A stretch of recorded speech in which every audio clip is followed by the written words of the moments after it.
The power rule of derivative tells us that when we have a function x to the nth power, and we want to take the derivative with respect to x, we will get n times x raised to the n minus 1 power. With the power rule, it can handle functions such as x to the 10th when you take the derivative, 1 over x cubed when you take the derivative, and even square root of x cubed when you take the derivative. So let's take a look. When you have x to the 10th power and you take the derivative, the power rule tells us to take the power 10 down, multiply by x raised to the n minus 1. So 10 minus 1 is 9. That is the derivative of x to the 10th power. To handle 1 over x cubed and take the derivative, we need to change the expression to the power form. Okay, so 1 over x cubed is the same as x to the negative 3 power. So then you will get negative 3 times x raised to the negative 3 subtract 1, negative 4 power. You can leave it like this in the power rule format, or you can just simplify it. So it's negative 3 over x to the 4th power. Again, when we try to take care of this square root of x cubed power, we just use the power rule, exponent, rule of exponent.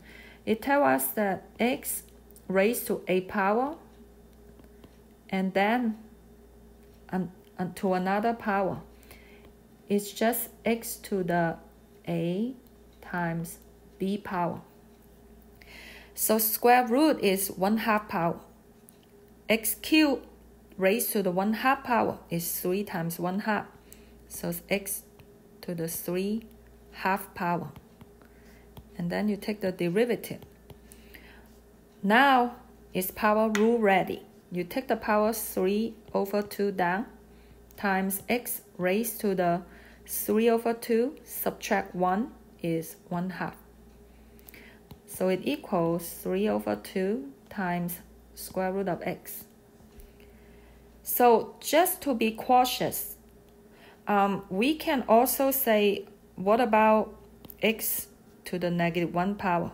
Can we take the derivative of x to the negative 1 power? So let's try the power rule. We take negative 1 to the front times x to the negative 1 subtract 1 is negative 2. So we get negative 1 over x squared. And you can verify that this is indeed working because we did find out in earlier lecture that the derivative with respect to x of 1 over x, which is x to the negative 1 power, is indeed negative 1 over x squared. So what it tells us that the power rule will work with any power n. N can be positive, n can be negative, n can be even a fraction. Okay, so the only case you need to be careful about is when n equals 0.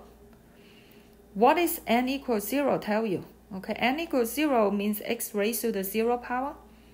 Anything raised to the 0 power equals 1, except when you're talking about 0, because 0 raised to 0 power is something that we will discuss later on. So to just keep it simple, it will be able to help us handle x to any power except on the constant case.